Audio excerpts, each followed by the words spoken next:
I'm going to say something that might sound a little brutal. You might be sabotaging your baby's sleep.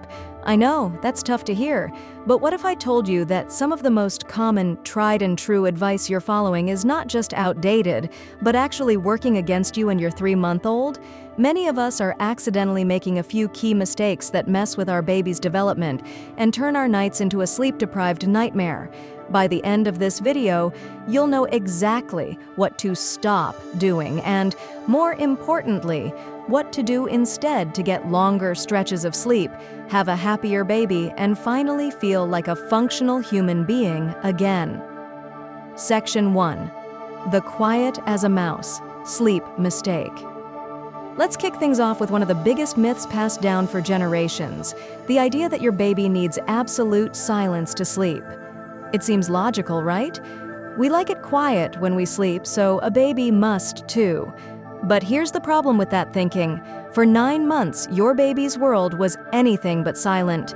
Inside the womb, they were surrounded by constant noise. Your heartbeat, the whoosh of your blood, your digestive system gurgling, and all the muffled sounds of the outside world. It was a 24/7 concert in there. So when we bring them home and suddenly demand complete silence for sleep, it can be really unsettling for them. Ironically, it can make it harder for them to settle down because they just aren't used to it. That old advice to tiptoe around, shush your other kids, and wince every time the floor creaks is actually working against you. Some babies even sleep better with a steady level of background noise, like from a white noise machine or a fan, which can mimic those comforting sounds from the womb. First, just embrace normal household noise. You don't have to stop living when the baby naps. Run the vacuum in the other room, have a conversation at a normal volume, watch TV. Getting your baby used to sleeping through a little background noise will make them a much more flexible sleeper down the road. Second, seriously consider a white noise machine. It can be a total game changer. It helps block out those sudden, sharp noises that are most likely to wake a baby. A good one provides a constant, soothing sound that helps them drift from one sleep cycle to the next without being disturbed. Section 2. The rigid schedule, feeding fallacy. The next big mistake is sticking to a rigid feeding schedule like it's a rule book. This is another piece of old school advice that says you should put your baby on a strict 4-hour clock, often because you're worried about spoiling them. You've probably heard it. You need to get them on a schedule. Or don't feed them every time they cry. You'll create a bad habit. And while routines are definitely important, a rigid schedule at this age can backfire in a big way, especially around the 3-month mark. Here's why. Your 3-month-old is in the middle of a massive growth and development spurt. Their hunger can be all over the place from one day to the next. A strict schedule totally ignores their natural hunger and fullness cues. Forcing them to wait for a specific time can lead to a frantic, super hungry baby who then chugs their milk, swallows a ton of air, and ends up gassy, uncomfortable, and spitting up. On the other hand, trying to force a feed when they just aren't hungry can create a negative vibe around feeding time. So what's the alternative? It's called responsive feeding or feeding on demand. This just means you learn to read your baby's early hunger cues instead of only watching the clock. What does that look like? Before they start crying, you might see them rooting around, shoving their fists in their mouth, or making little sucking motions. Those are the signs that say, "Hey, I'm starting to get hungry over here." Responding to those early cues leads to much calmer, more successful feeds. For a 3-month-old, this might look like feeding every 2 to 3 hours during the day if you're breastfeeding, or every 3 to 4 hours if you're formula feeding. But remember, those are just averages. A baby this age typically drinks between 22 and 34 ounces of milk a day.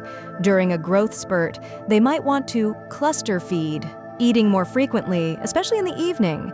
This is totally normal. They're just tanking up for a longer sleep at night. Instead of fighting it, lean into it.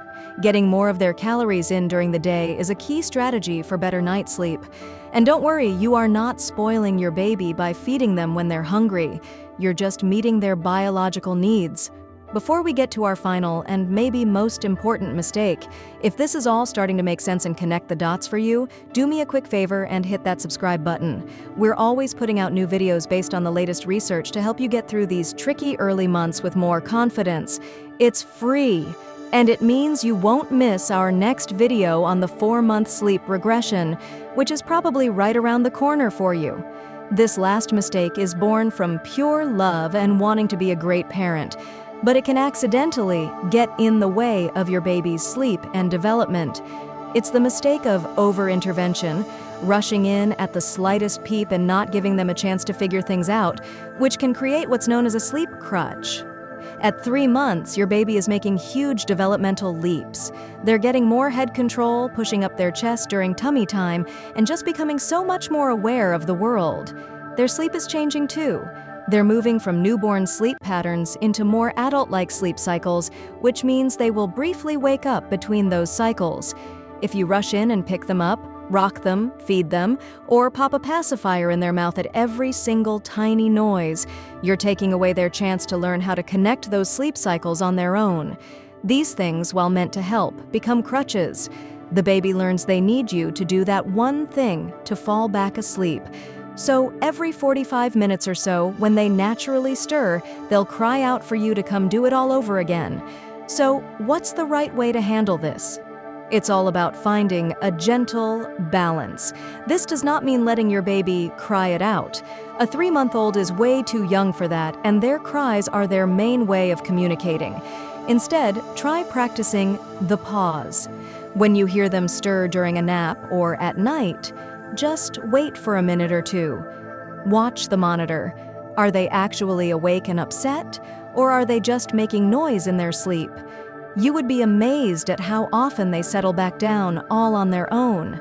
So, those are the 3 common mistakes that might be messing with your 3-month-old's sleep. We've learned to ditch the idea of a silent house and embrace normal noise. We've busted the myth of the rigid feeding schedule and learned to trust our baby's hunger cues.